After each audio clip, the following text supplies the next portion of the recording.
नमस्कार, Radhe Radhe and good morning cuties. कैसे हो आप सब? ज़रूर बता देना मेरे कमेंट बॉक्स पर। और आज हम सुनेंगे हमारी स्टोरी सूफियाना इश्क। तो गाइस चलो चलते हैं स्टोरी की तरफ। तो इधर बीच ये लोग जब सुबह उठे थे, सारे लोग अपने अपने पार्टनर के साथ सोए पड़े हुए थे। जैसे कि नीरजा चांदनी को पकड़ के सो रही थी, उधर भाव्या मीरा के ऊपर सो रही थी और आकाश भैया रूपल भाभी के साथ। पर डिफरेंट तो उधर था जिधर हमारी मीत थी।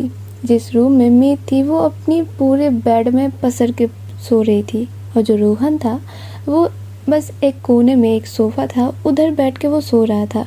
जब भी इनका सुबह होता है, मतलब 11 बजे इनका सुबह होता है, तो हर एक के फ़ोन में फ़ोन जा रहा था कि घर वाले फ़ोन कर रहे थे इनको कि तुम लोग कल रात से, मतलब कल शाम से तुम लोग कहाँ हो, तुम्हारा ना कोई खबर है ना कुछ है, तुम लोग हो कहाँ। तो वहाँ पर सबके फ़ोन में फ़ोन जा रहा था पर कोई नहीं उठा रहा था। बेचारा रोहन के फ़ोन में जब फ़ोन जाता है वो वैसे ही अनकंफर्टेबली सो रहा था, और ऊपर से जब फ़ोन आता है वो एकदम से चौंक के उठता है। वो फ़ोन उठाता है और तभी उसको पता चलता है कि वो नीरजा के पापा के तरफ से कॉल था। वो फ़ोन उठा के बोलता है कि एक्चुअली हम हमारे फ्लैट पे हैं और कल रात हम पार्टी कर रहे थे तो इधर ही सो गए, हम बाकियों को मैं उठा के ले आता हूँ घर पे। और ये बोल के वो बहुत ही समझा बुझा के वो फ़ोन कॉल कट कर देता है। फिर वो खुद जाता है बाहर, सबके डोर पे जा के वो नॉक कर रहा था कि उठो भाई, घर सब बुलावा आ चुका है। जो सारे लोग थे, मतलब जो पार्टनर्स, मतलब ड्रिंक्स नहीं करे हुए थे वहाँ पर, जैसे कि नीरजा, मीरा, महर, ये सारे लोग उठ जाते हैं। और ये लोग जब आते हैं तो वहाँ पर जो रोहन था वो सारे चीज़ उनको डिस्क्राइब करते हैं, और वो लोग जाके फिर उनकी वालों को उठाते हैं और उनको समझा बुझा के घर ले आ जाता है। और रास्ते पे सारे लोगों की डांट पड़ रही थी। सबसे ज़्यादा डांट तो पड़ रही थी रूपल भाभी को, क्योंकि आकाश भैया मतलब एक के ऊपर एक बोले जा रहे थे कि तुम कैसे इतना ज़्यादा ड्रिंक्स कर सकते हो। जो रूपल भाभी थी वो बोलती कि हाँ तो मैं कर रही थी, तुम नहीं रोक सकते थे, तुम उधर क्या कर रहे थे। अब भैया बोला कि मैंने तुमको रोका नहीं, आर यू क्रेजी रूपल, मैंने तुमको रोका नहीं, तुम बोल क्या रही हो, तुम तो रुके भी ना, नहीं रुक रही थी। मतलब इंसान तुमको खींच के घसीट के उधर से लेके आ रहा है और तुम बोल रहे हो कि नहीं मैं तो तुम्हारे घर की लक्ष्मी हूँ, कुछ भी कर सकती हूँ। सीरियसली अभी मैंने तुमको रोका नहीं। और उधर जो नीरजा थी वो भी चांदनी की वाट लगाए पड़ी थी कि ये है तुम्हारी चीज़ें, तुम तो बोलती थी कि तुम ड्रिंक्स नहीं करते, अब कल क्या कर रही थी। जो चांदनी थी वो एकदम से जिप लगा के बैठी हुई थी, बस सुने जा रही थी, क्योंकि इधर बोलने जैसा कुछ था ही नहीं। उसको पूरा अब पता चल रहा था कि उसने क्या किया था। जो महर थी वो आरती को कुछ नहीं बोल रही थी कि वो नॉर्मल थी, सोबर थी। वहाँ पर वो ही एकमात्र इंसान थी जो कि अपने पार्टनर को या फिर अपने प्यार को कुछ बोल नहीं रही थी। जो मीरा थी वो भी भाव्या से बहुत ज़्यादा गुस्सा हुए, मतलब दिखा रही थी कि ऐसे कैसे आप पी सकते हो, इतना कैसे पी सकते हो। और जो रोहन था वो कार ड्राइव पे फोकस कर रहा था, मतलब वो कुछ बोल नहीं रहा था। तो वहाँ पर यही सीन था। और ये सारे लोग जाके पहुँचते हैं घर पे। घर पे जब ये लोग जाके पहुँचते हैं, ये देखती क्या है, जो शुचि थी वो बैठी हुई थी, अब मस्त वो नाश्ता कर रही थी, चाय पी रही थी, क्या मतलब उसकी ऑरा ही अलग थी। वो सबकी बातें सुन रही थी, अपनी जो भावनाएं, अपनी चीज़ों को वो व्यक्त कर रही थी सबके साथ। और ये चीज़ देख कर ना सब लोग शॉक्ड हो गए थे कि इसको तो कल रात किसी ने नहीं देखा, ये थी कहाँ और ये घर पे कब आई। तो वहाँ पर सारे लोग पहले तो डांट खाते हैं कि तुम लोग पार्टी अगर करोगे तो बोल के तो जाना होता है, ऐसे कैसे तुम लोग गायब हो सकते हो। फिर गए तो गए, जाके ही फ़ोन करके बता देते कि तुम लोग पार्टी करने गए हो। ये तो भला हो कि शुचि थी, शुचि जल्दी से आ गई थी और फिर हमको बताई। वहाँ पर शुचि की तरफ अब सारे लोग क्यों ना तिरछी नज़र से देख रहे थे कि तू कहाँ से आई, कहाँ पे थी तू, और क्या बवाल करके बैठी हुई है। जो शुचि थी वो बस चाय की सिप ले रही थी, मतलब आनंद ले रही थी। वहाँ पर सारे लोगों को डांट फटकार के अपने अपने रूम्स में भेजा जा रहा था। और जितने लोगों ने भी पी के रखे हुए थे उन सबकी सर में इतना ज़्यादा दर्द हो रहा था कि ये लोग अब कुछ बोल नहीं पा रहे थे। वहाँ पर जो नीरजा थी वो किचन में जाती है, जो सर्वेंट है उनको बोलते कि देखिए मम्मी पापा से छुपा के सबके रूम में एक एक ग्लास नींबू के पानी भेज दीजिए, मम्मी पापा को पता नहीं चलनी चाहिए। और वहाँ पर ये सारे लोग इतने में समझ जाते हैं कि एक्चुअली मुद्दा क्या है। तो वहाँ पर ये सारा चीज़ होता है, ये लोग जाते हैं अपने रूम में, तैयार वगैरह होते हैं। जो चांदनी थी वो तो बस अपने सर को पकड़ के बैठी हुई थी, मतलब इतना उसके सर में पेन हो रहा था कि वो अपनी आँखों को खोल के नहीं देख पा रही थी। तो वहाँ पर जो नीरजा थी वो उसको दवाई देती है, मतलब सबको ही दवाई बांटा जाता है कि लो धड़ल्ले से दवाई पियो, दवाई खाओ, ठीक हो जाओ बस। ये चीज़ अब घर वालों को पता नहीं चलनी चाहिए। और इन्हीं सारी चीज़ों में इनकी लंच का वक्त हो जाता है, मतलब इतने देर से ये सारे लोग रेस्ट करे हुए थे। वहाँ पर जो नीरजा की मम्मी थी, नीरजा की दादी थी, ये तो चिल्लाए जा रहे कि घर में शादी का माहौल है, इतना ज़्यादा काम है, कोई एक इंसान नहीं है घर पे जो काम करेगा। ये इस आकाश ने बोला था कि हर काम ये देख लेगा और इसका ही कोई अता पता नहीं है। तो वहाँ पर सारे लोग दौड़ दौड़ के नीचे जाते हैं, और जब जाते हैं तो सबको अपना अपना काम डिस्ट्रीब्यूट कर दिया जाता है, और इन्हीं सारी चीज़ों में जो इनका शाम है वो हो जाता है। तो वहाँ पर अब इनके पास एक और प्रॉब्लम आ चुकी थी कि शादी तो तुम कर रहे हो, शादी का ख़रीदारी कौन करेगा। तो वहाँ पर जो नीरजा थी वो बोलती कि मेरा तो हर चीज़ सेटअप है, मुझे इतनी कोई प्रॉब्लम नहीं है, मैं शॉपिंग ना करूँ तो भी मुझे कोई प्रॉब्लम नहीं होगी। और इसकी ये बात सुन के सारे लोग वहाँ पर शॉक थे। वहाँ पर नीरजा के साथ मेहर भी ऐड होते हैं, बोलती कि हाँ मेरे पास भी है, मैंने भी अपने चीज़ों को पहले से इंतज़ाम करके रख दिया है।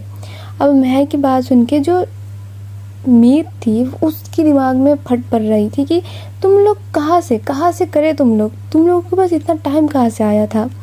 वहाँ पर जो मेहर और नीरजा थी वो बोलती कि तुम लोगों की तरह तो मतलब हाथ में बस ग्लास नहीं होता, काम भी करते हैं हम, तो हम सारा कुछ अपने अपने टाइम में कर लेते हैं। मतलब उधर जो मेहर और नीरजा थी वो सबको टॉन्ट मारे जा रही थी। बीच में से वो नोट करती क्या है कि जो शुचि थी वो बार बार बस पानी पिया जा रही थी, मतलब पानी के ऊपर वो थी। वहाँ पर जो नीरजा थी वो शुचि को पूछती है कि भाई तेरे को क्या हुआ है, तू बार बार पानी क्यों पिए जा रही है। और उसकी शक्ल की जो स्ट्रक्चर थी वो थोड़ी सी बिगड़ी हुई थी, मतलब ऐसे देख के लग रहा था कि ये बंदी बहुत ही ज़्यादा टेंशन में है, कुछ तो चीज़ उसके दिमाग में चल रही है जिसके लिए वो बहुत ज़्यादा परेशान है और बार बार उसी चीज़ को सोचे जा रही है।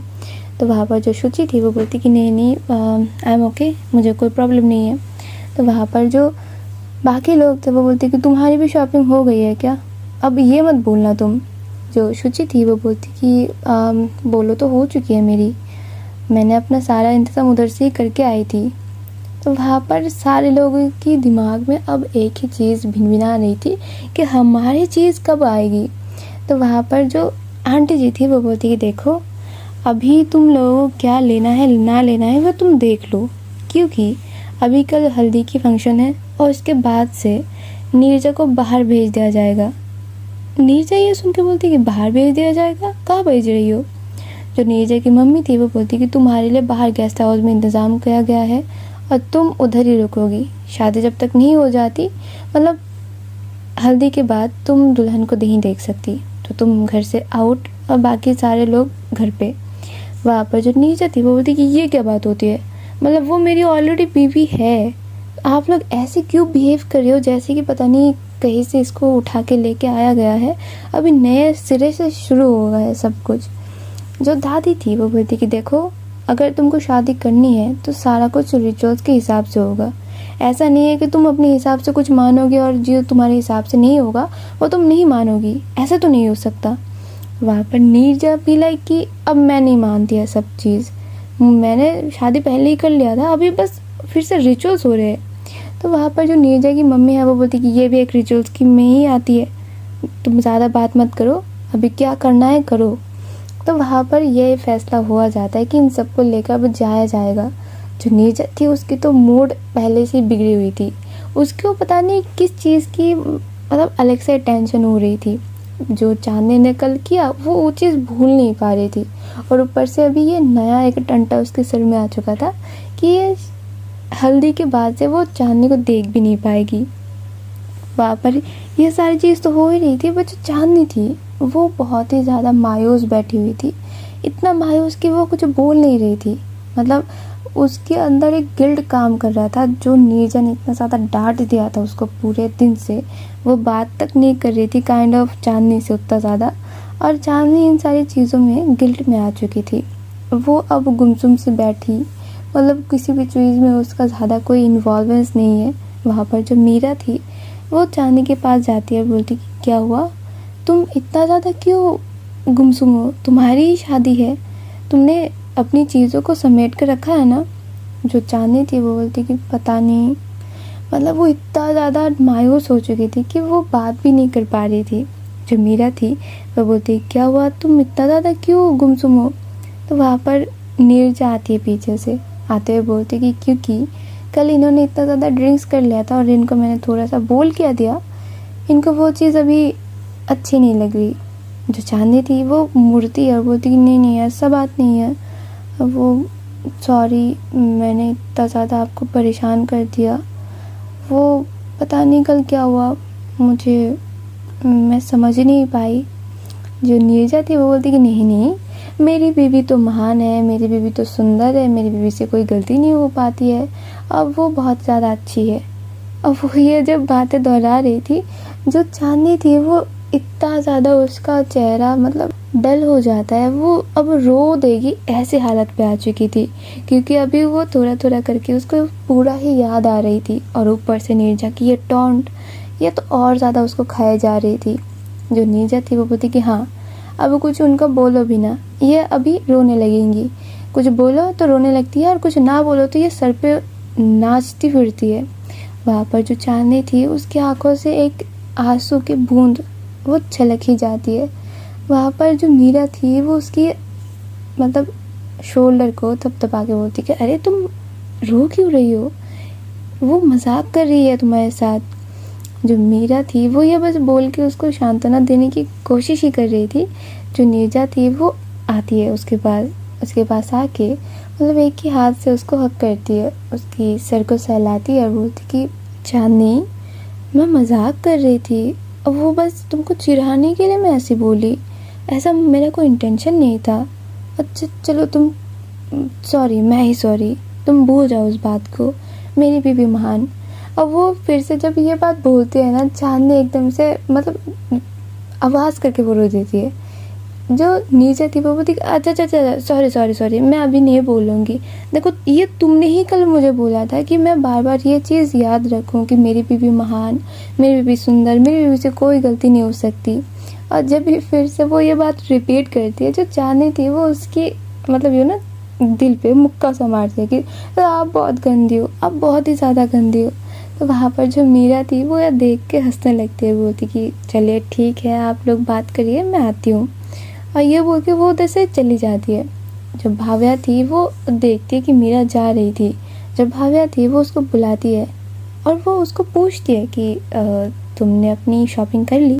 जो मीरा थी वो बोलती कि नहीं मैंने शॉपिंग नहीं की, मुझे करना है। तो वहाँ पर जो भाव्या थी वो बोलती कि तो ठीक है हम लोग चल रहे हैं, तुम भी चलो, नहीं बोलो तो हम लोग अलग से जा सकते हैं। जो मीरा थी वो बोलती कि नहीं कोई ज़रूरत नहीं है, मैं सबके साथ ही जाऊंगी। और वो ये बोल के अभी तारा को रेडी करने जा रही थी, मतलब सारे लोग अभी जाएंगे शॉपिंग पे। तो वहाँ पर जो नीरजा थी वो चांदनी को बोलती कि चलो तुमको शॉपिंग नहीं करनी है, मतलब शादी में क्या घर के कपड़े पहनोगी। जो चांदनी थी वो बोलती कि मुझे आपसे बात नहीं करनी है, मैं जो पहन के आऊँगी बस शादी कर लेना, मुझे नहीं खरीदना कुछ भी। वहाँ पर जो नीरजा थी वो बोलती कि ऐसा है क्या, अगर अच्छे कपड़े नहीं पहन के आओगे ना तो मैं तुमसे शादी नहीं करूँगी, मैं बोल दे रही हूँ। और ये बोल के वो चांदनी को और चिढ़ाए जा रही है। जो चांदनी थी वो वैसे ही उसकी इमोशनल बैलेंस जो है वो एकदम से डगमगा चुकी हुई थी, क्योंकि उसको अब गिल्ट हो रहा था और उसके ऊपर ये और बोल रही है कि मैं तुमसे शादी नहीं करूँगी अगर अच्छे कपड़े नहीं पहन के आए। जो नीरजा थी वो ये देख के अभी हंसने लगती है, पर जो चांदनी थी वो बोलती कि शादी नहीं करोगे आप मुझसे, आप मुझसे शादी नहीं करोगे, मतलब आप मेरे कपड़ों से शादी करोगे कि मुझसे। जो नीचे थी वो बोलती कि दोनों से, क्योंकि अच्छे कपड़े नहीं होंगे तो लोग क्या बोलेंगे कि नीरजा मित्तल की बीवी ऐसे कपड़े पहन के शादी में आ चुकी है, ये अच्छा नहीं लगेगा। और वो बस ये बोल के उसको चिढ़ा रही थी। जो चांदनी थी वो बोलती कि आप दूर हटिए, मुझे आपसे कोई नहीं बात करनी। और ये बोल के वो उधर से खुद ही चली आती है। जो नीरजा थी वो उधर रह के बस हंसती रहती है। पर वो जब भी इधर उधर पूरा कुछ करके जब भी शुचि के ऊपर उसका ध्यान जाती है, शुचि कहीं और ही गुम होती है। मतलब वो कुछ ना कुछ तो वो सोच रही है जो कि किसी की बात पे उसकी ध्यान ही नहीं जा रही थी। जो नीरजा थी वो अब फैसला कर लेती कि नहीं, इससे तो बात करनी होगी। वो जाती है शुचि के पास और जाके बोलती कि क्या हुआ भाई, तेरे को कोई प्रॉब्लम है? जो शुचि है वो बोलती कि तेरे को पता है कल क्या हुआ? जो नीरजा थी वो बोलती कि हाँ पता है, तेरे साथ क्या हुआ? शुचि एकदम से उसकी तरफ देखने लगती है।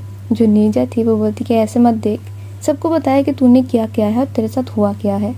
अब ये बता कि उस लड़की ने ज़बरदस्ती किया कि म्यूचुअल अंडरस्टैंडिंग थी?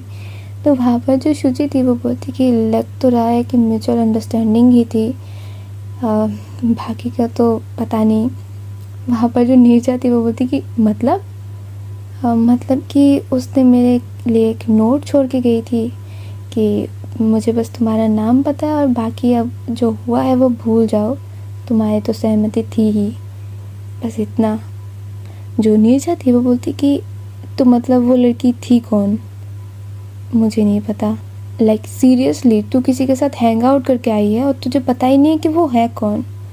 हाँ तो मैं बता रही थी उसको कि मेरा नाम शुचि है और वो मुझे बोली कि तुम इंजॉय करने आई हो तो इंजॉय करो, क्यों गुटलियाँ गिन रही हो? वहाँ पर नीरजा जब ये चीज़ सुनती है वो इतनी ज़ोर की हंस देती है कि सारे लोग अभी इन दोनों के ऊपर फोकस आ चुका था इनका। वहाँ पर जो मीत और मेहर थे वो लोग आ ही जाते हैं इन दोनों के पास और आके वो लोग नीरजा को पूछने लगते कि क्या हुआ, तुम लोग ऐसे क्यों हंस रही हो? जो नीरजा थी वो इन दोनों को सारा चीज़ एक्सप्लेन करती है कि इसके साथ तो भाई स्कैम हो चुका है। और जब भी सबको ये बात पता चलती है कि शुचि के साथ स्कैम हो चुका है और वो भी उसकी सहमति से, वो सारे लोग हंसने लगते हैं। जो शुचि थी वो बोलती बाहर में जाओ, तुम लोग बहुत गंदा गंदे हो, मतलब बहुत ही ज़्यादा गंदे हो तुम लोग। और ये बोलकर जो शुचि थी वो अलग सी हो जाती है। अब वहाँ पर सारे लोग कुछ टाइम बाद चले जाते हैं शॉपिंग के लिए। सारे लोग एक ही शॉप वो चूज़ करते हैं कि अच्छा चलो इससे सारा कुछ ले लिया जाएगा। तो वहाँ पर जो सारे लोग अपनी अपनी चीज़ों को देख रहे थे। जो मेहर और आरती थी वो अलग हो चुके थे कि जो कपल थे वो अलग अलग अपने अपने चीज़ें देख रहे थे। बीच में से जो चांदी थी वो ही बस अकेले बैठ के सारा चीज़ देख रही थी पलट पलट के, पर उसको कुछ पसंद ही नहीं आ रहा था। तो वहाँ पर जो नीरजा थी वो आती है उसके पास और आके बोलती है कि मैं तुम्हारी कोई हेल्प करूँ।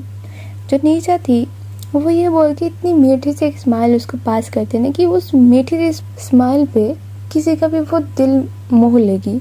पर चांदनी वो थी गुस्सा, वो टस से मस नहीं होती। वो दिख नहीं चाहिए, मैं चूज़ कर चुकी हूँ, मैं ये वाला ड्रेस पहनूंगी। और ये बोल के वो एक ड्रेस उठा के उधर से चली जाती है।